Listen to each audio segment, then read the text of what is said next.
नमस्कार, आप देख रहे हैं इंडिया टीवी। आपके साथ मैं हूं मीनाक्षी जोशी। सुबह 10 बजे के बुलेटिन की शुरुआत आज की सबसे बड़ी खबर के साथ। रामलला की प्राण प्रतिष्ठा के बाद नरेंद्र मोदी अब अगला कौन सा बड़ा फैसला लेने वाले हैं, अगला कौन सा बड़ा कदम उठाने वाले हैं, इसकी गारंटी मोदी सरकार के लिए एक मंत्री ने पश्चिम बंगाल में दे दी है।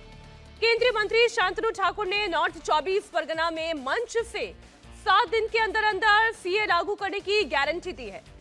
शांतनु ठाकुर ने कहा 7 दिन के अंदर देश में और पश्चिम बंगाल में नागरिकता संशोधन कानून लागू हो जाएगा। सीए कानून 2019 दिसंबर में ही संसद के दोनों सदनों में पास हो गया था। राष्ट्रपति से भी इसे मंजूरी मिल गई थी, लेकिन बस इसका नोटिफिकेशन आना बाकी है। शांतनु ठाकुर के बयान के बाद यह क्लियर हो गया है कि आने वाले कुछ दिनों में ही यानी कि फरवरी में सरकार सीए को लेकर नोटिफिकेशन जारी कर सकती है, जो कि 24 के चुनाव से पहले एक और बड़ा गेम चेंजर फैसला हो सकता है।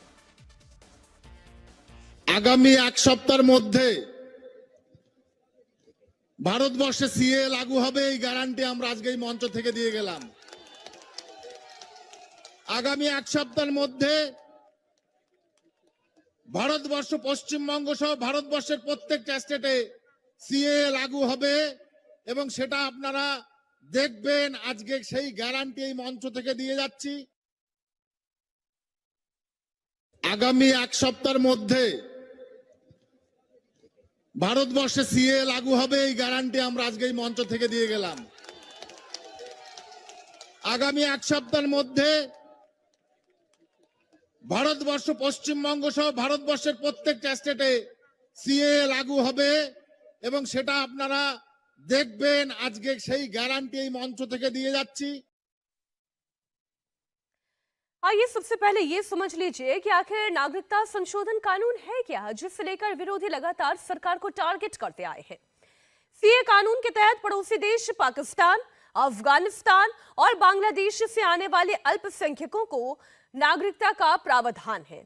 31 दिसंबर 2014 के पहले आने वाले हिंदू, ईसाई, सिख, जैन और बौद्ध के साथ ही पारसी लोगों को सीए के तहत नागरिकता दी जाएगी और इसके लिए पाकिस्तान, अफगानिस्तान और बांग्लादेश से आए हुए विस्थापितों को डॉक्यूमेंट्स की भी जरूरत नहीं होगी। केंद्रीय मंत्री शांतनु ठाकुर ने तो पश्चिम बंगाल में यह क्लियर बोल दिया है कि अगले 7 दिनों के अंदर अंदर सीए लागू हो जाएगा। अब इस कानून की टाइमलाइन क्या है वो भी आपको बता दें। दिसंबर 2019 में ही संसद से विधेयक को मंजूरी मिल गई थी। राष्ट्रपति ने भी सीए को मंजूरी दे दी थी। इसके बाद देश के अलग अलग हिस्सों में सीए को लेकर विरोध शुरू हुआ। सबसे ज्यादा पश्चिम बंगाल, त्रिपुरा और असम में इसका विरोध हुआ।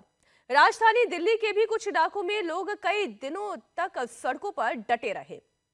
2020 में कोरोना के चलते सीए लागू नहीं हो पाया। कोरोना नहीं आता तो सरकार 2020 में भी इसे लागू कर सकती थी।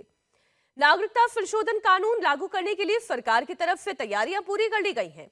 सीए के लिए पोर्टल बनकर तैयार है। पड़ोसी देशों से आने वाले विस्थापितों को पोर्टल पर ऑनलाइन आवेदन करना होगा और गृह मंत्रालय इसकी जांच कर नागरिकता जारी कर देगा। गृह मंत्रालय में सीए को लेकर तैयारियां भी पूरी हो गई हैं। आपको जानकारी दे दें, नागरिकता देने का पूरा अधिकार केंद्र सरकार के पास ही होता है। शांतनु ठाकुर के इस बयान पर बीजेपी की तरफ से रिएक्शन भी सामने आने लगे हैं। केंद्रीय मंत्री गिरिराज सिंह ने कहा, नागरिकता संशोधन कानून देश की मांग है। टीएमसी के कलेजे पर चढ़कर सीए को बंगाल में लागू करेंगे। देखिए, शांतनु ठाकुर जी ने जो बोला है कोई गलत नहीं बोला है। ये देश की मांग है नागरिकता कानून। भले रोहिंग्या टाइप के लोगों को बुरा लगेगा, जिसको लोग अपने कलेजा में सटा के रखे हैं उन लोगों को बुरा लगेगा, या जो घुसपैठिया होगा उसको बुरा लगेगा, या उसको जो कलेजा में सटा के रखे हैं। देश के अंदर ये अमित शाह देश के गृह मंत्री हैं, नरेंद्र मोदी देश के प्रधानमंत्री हैं। आज नागरिकता कानून देश के लिए बहुत जरूरी है। अगर ये नागरिकता कानून नहीं बनेगा तो पूरे दुनिया से हिंदू को मार काट, गैर मुस्लिम। बांग्लादेश से देखिए आए थे सिख भाई, अगर कानून नहीं बने तो क्या होगा? इसीलिए ये कानून बंगाल में टीएमसी के कलेजा पर चढ़ करके लागू किया जाएगा। और वही नहीं, अब तो देश की जरूरत है एनआरसी, जिसे कहते हैं नागरिकता कानून।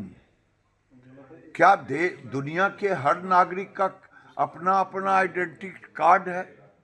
क्या भारत में नहीं होना चाहिए? राशन लेना होगा तो आधार नंबर देंगे, और एनआरसी का होगा तो विरोध करेंगे।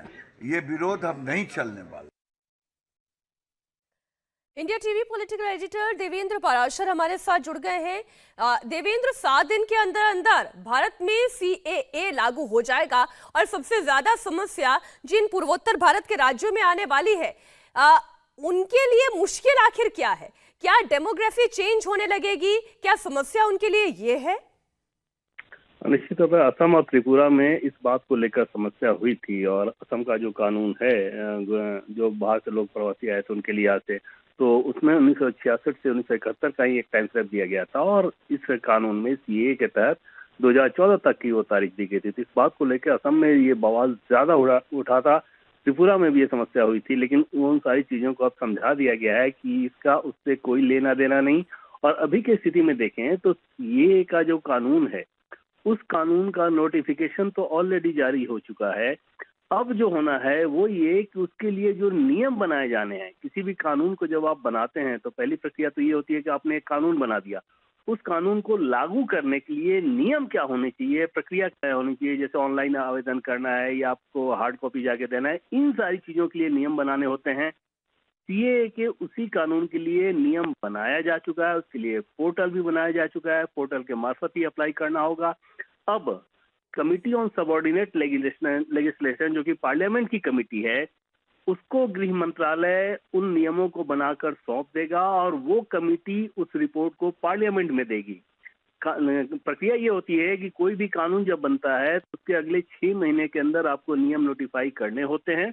अगर आप किसी वजह से उस टाइम अंतराल में नहीं कर पाते हैं तो फिर कमिटी ऑन सबऑर्डिनेट लेजिस्लेशन को इन्फॉर्म करना होता है। उस कमिटी का काम ही यही है कि जो कानून बना, पार्लियामेंट ने जो कानून बनाया जी, उसके लिए जो नियम बनाए जा रहे हैं वो कानून सम्मत है या नहीं, इसकी पड़ताल वो करता है।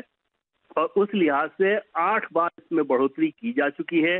अब क्योंकि पार्लियामेंट के बजट सत्र की शुरुआत हो रही है तो उस बजट सत्र में तय माना जा रहा है कि इस कमिटी ऑन सबऑर्डिनेट लेजिस्लेशन के सामने गृह मंत्रालय वो नियम भेज देगा जिसके तहत सीए कानून को प्रभावी किया जाएगा। और उसी लिहाज से शांतनु ठाकुर ने इस बयान को दिया है। मीनाक्षी, बहुत शुक्रिया देवेंद्र पूरी जानकारी के लिए आपका।